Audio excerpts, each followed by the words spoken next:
General Anil Chauhan, Chief of Defence Staff, Admiral D.K. Tripathi, Chief of Naval Staff, Air Chief Marshal A.P. Singh, Chief of Air Staff, Lieutenant General Pushpendra Singh, Vice Chief of Army Staff, Air Chief Marshal V.R. Chaudhary, former Chief of Air Staff, Admiral Arun Prakash, former Chief of Naval Staff, foreign defense attaches, scholars and think tanks, academicians and industry leaders, veterans and officers from MOD and our armed forces, friends from media. There is no other, ladies and gentlemen. I am immensely happy to join the Ran Sambad program here on this sacred land of Mahu.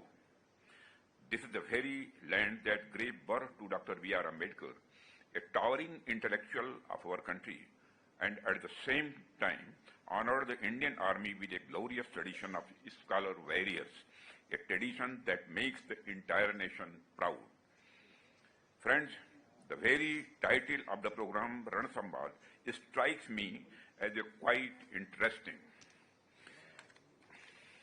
The name itself is a subject to think about and reflect. And on one hand, Ran evokes the imagery of battle and conflict, and on the other hand, Sambad points towards dialogue, discussion, and reconciliation. At first glance, the two words seem contradictory. Where there is a battle, how can there be a dialogue? And where dialogue is taking place, how can there be a battle? But if we look deeper, this very name embodies one of the most relevant truths of our times. Friends, the name Ran Sambad also has historical basis in India and reminds me of many incidents from our history which show us how civilizationally battles means run and dialogues means Sambad in India were intertwined. In our culture, dialogue is not separate from battle. It comes before the battle. It happens during the battle and it continues even after the battle. Friends, take the Mahabharata for instance. To prevent the war, Lord Sri Krishna went as a messenger of peace. He went to engage in dialogue so that the war could be averted. But when Duryodhan, the antagonist of the epic Mahabharata, refused, the war became inevitable. Even then, during the battle, there was dialogue, and this dialogue is popularly remembered and has been immortalized as a Bhagavad Gita. And after the war was over, there was again dialogue between Yudhishthir and the Bhishma, who lay on his bed of arrows, imparting wisdom of governance and the statecraft.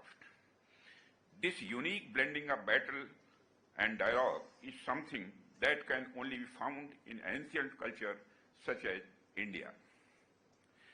That is why I congratulate you all for choosing such a truly meaningful name for this event. Friends, in today's global environment, it is often the breakdown of dialogue that becomes the root cause of hostility and the conflict. On the other hand, even in times of war, maintaining channels of dialogue remains essential. Many of you would have heard of or read Sun Tzu's classic work, The Art of War. In that book, Sun Tzu writes, "In war, prepare for peace, and in peace, prepare for war." This shows that from ancient times across the world, war and dialogue have complemented each other. It is therefore a matter of deep satisfaction for me to be present at this Ran Sambad, organized through the joint initiative of our tri-services.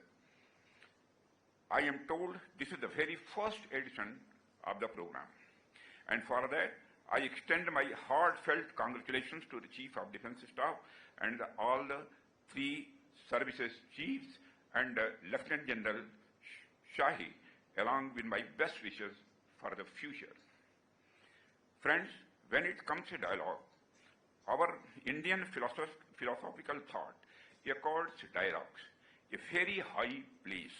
History bears witness that in our tradition, exchange of ideas and thoughts has never been confined merely to the realm of diplomacy, but has also been an integral part of our cultural development. I believe that today, Ran Sambad is not merely an academic exercise, but one that will further refine our strategic and diplomatic outlook.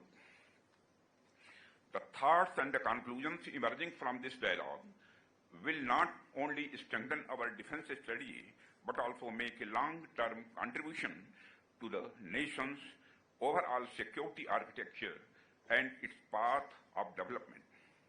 Friends, as we begin our discussion on the Ran Sambad, I would like to start with the idea of Ran or battle itself. Since the dawn of civilization, war has been an inseparable part of the human society. And history bears witness to the fact that wars have always left behind devastating consequences. No matter the era or the geography, the outcome of war has invariably been destruction. The loss of human lives and the resources in war can never be justified. Friends, at the very outset, let me emphasize that India has never been a nation that seeks war. We have never initiated aggression against anyone. However, the present geopolitical reality is quite different. Even though we do not harbor any aggressive intent, if someone challenges us, it becomes imperative that we respond with strength. To do so, we must continuously enhance our defense preparedness. This is why training, technological advancement, and a sustained dialogue with partners are of utmost importance for us. Referring to the concept note you shared for the Ran Sambad program, I noticed a very insightful quote from Karl von Clausewitz. He said, "Each age has its own peculiar form of war." In his time, this observation was entirely appropriate. But the present era is defined by non-linear and multi-domain warfare. Today, there is no fixed system of war, no rigid doctrine that we can blindly rely upon. Hence, I would like to state, in the present age, there is no definite peculiar form of war.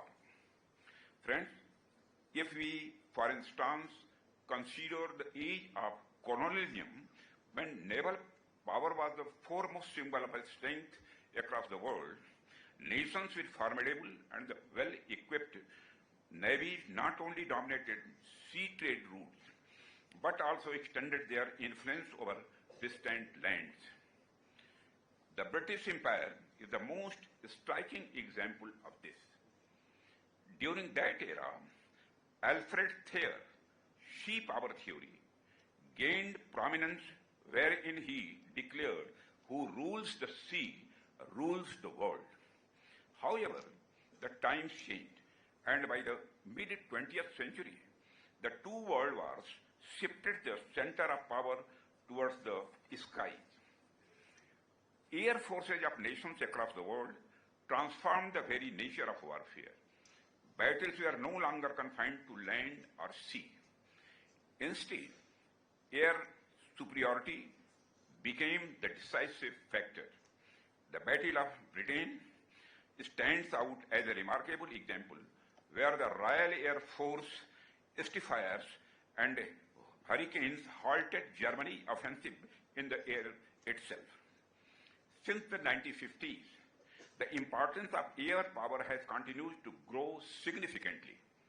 Friends, after the Second World War, the world entered a new phase, the Cold War era. Though it was not a direct battlefield confrontation,